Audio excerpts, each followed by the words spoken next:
Our topic today is on blood flow through the heart, also known as the circulatory system. Blood flow through the heart is a very complex one that we all need to know. And I indulge you to sit tight, watch this video. Don't be in a haste to run away, okay?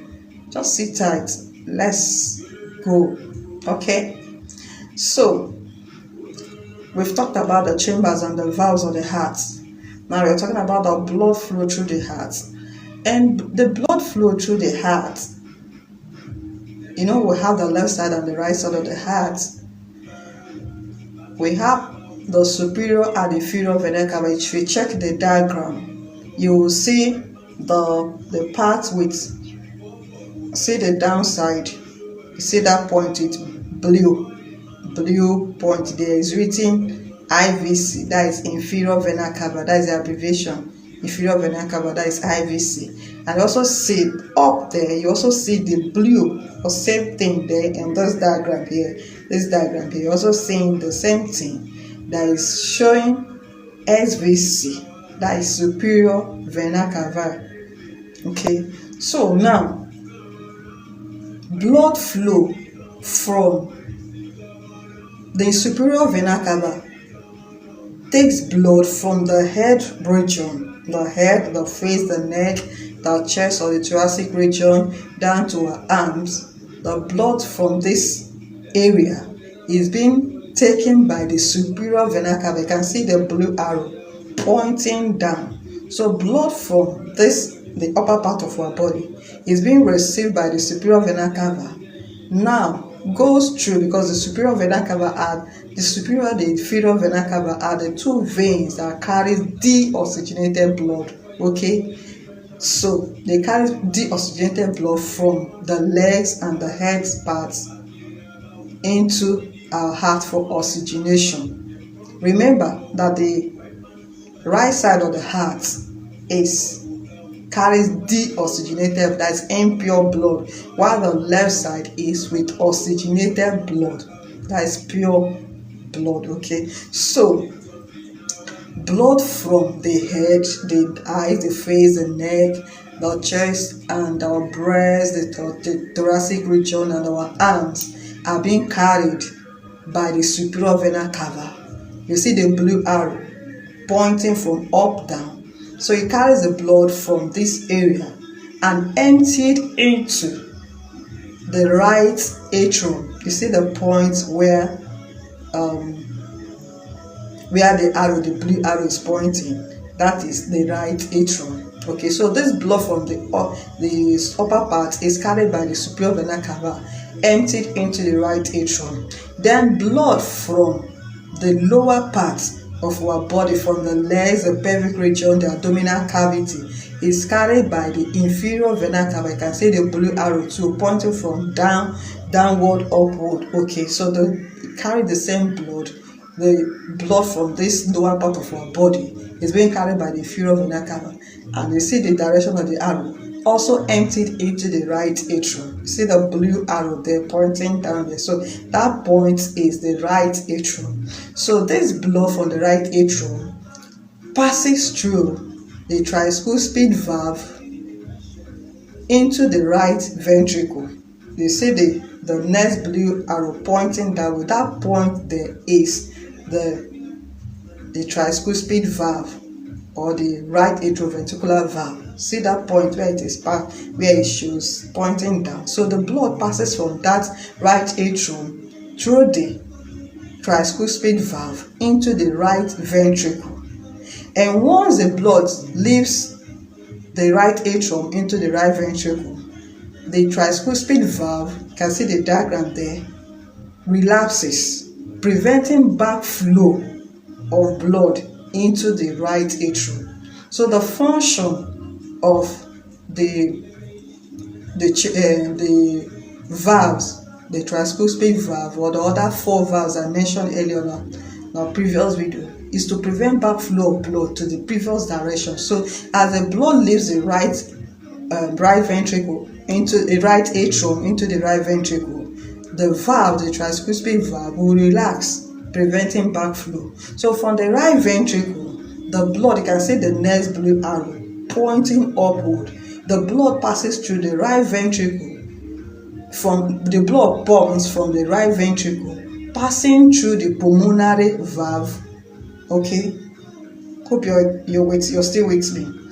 From the right ventricle, passing through the pulmonary valve into the pulmonary artery. Okay, so as it also leaves the right ventricle going into the pulmonary artery, the pulmonary valve also relaxes, preventing bad flow of blood back to the right ventricle. Okay, so as the blood leaves the right ventricle into the pulmonary artery, the pulmonary artery now bifurcates or divides into two, left and right pulmonary artery. And remember, we have the left and the right lungs. So the blood leaves the heart. The blood carries by this right ventricle, or right ventricle and right atrium and right ventricle, leaves the heart into the pulmonary artery, leaves the right ventricle into the pulmonary artery. From the pulmonary artery, this blood leaves the body, it leaves your heart.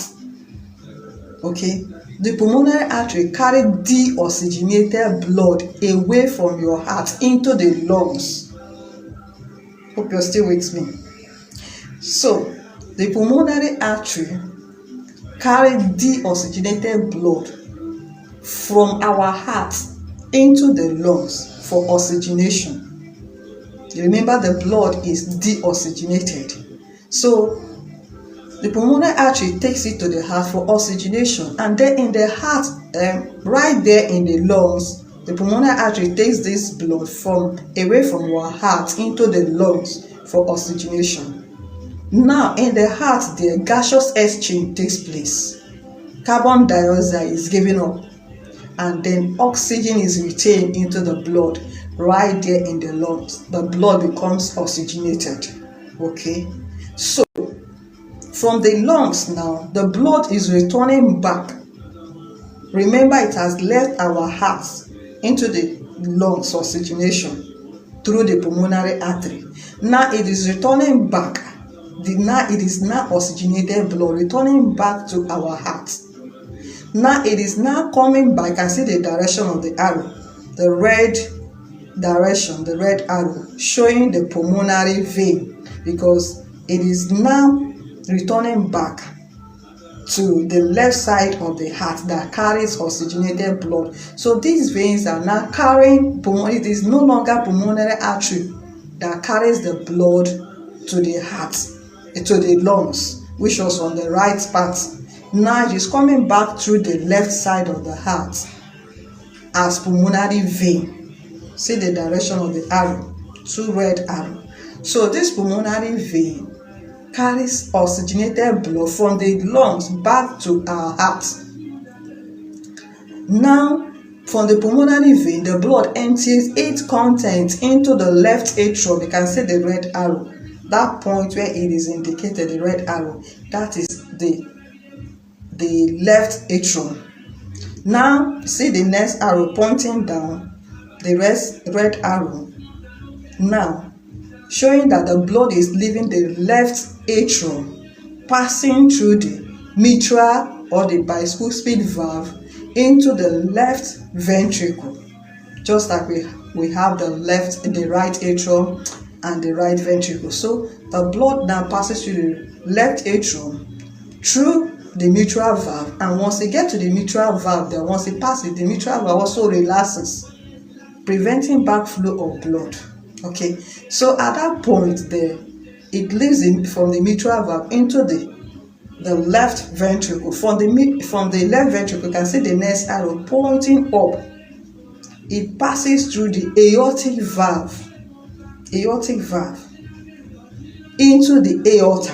Also remember that as it passes through the aortic valve, the blood cannot return back to the left ventricle except there's an abnormality. Okay, so at that point there, the blood leaves the left ventricle through the aortic valve into the aorta for general circulation. It is now the aorta that supplies the entire body, the general part of our body, with oxygenated blood. So this process continues again and again and again. So once the aorta supplies the blood to the system, as that circle completes, another circle continues immediately. So the blood, as it's flowing from the right side, the same thing is happening in the left side of the heart. It is happening concurrently, simultaneously. So it doesn't mean because we have the left side of the heart, and the right side of the heart, that the left have to wait for the right to finish, or the right have to wait for the left to finish. No, the two is happening concurrently. And remember that complete blood circulation through the heart takes within 0.8 to 1 seconds. 0.8 to 1 seconds. So it's just a short time, just a very small interval. Okay, so it is something that happened within that short period. So blood flow from the heart, blood flow through the heart is a very complex one. So remember, the blood from superior vena cava and inferior vena cava emptied its content into the right atrium. For the right atrium, it passes through the tricuspid valve into the right ventricle. From the right ventricle, it passes through the pulmonary artery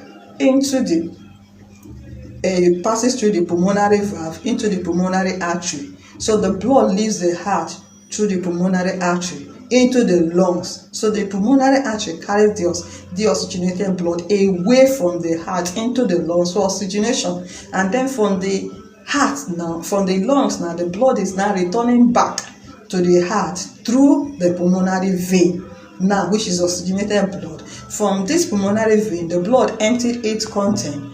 From the pulmonary vein, the blood emptied its content into the pulmonary artery. That is, this oxygenated blood coming from the lungs is being emptied into the left atrium.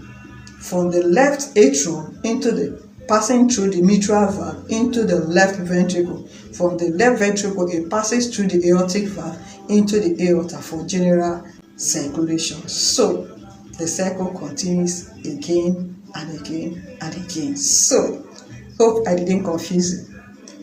I know I didn't confuse you. So thank you for watching. Please, if today is your first time coming in contact with my video, please make use of the follow button, okay? And help share this video to educate others too. Stay glued to this page for more health information, more health tips. I love you guys. Thank you for watching. Have a blessed day. Bye.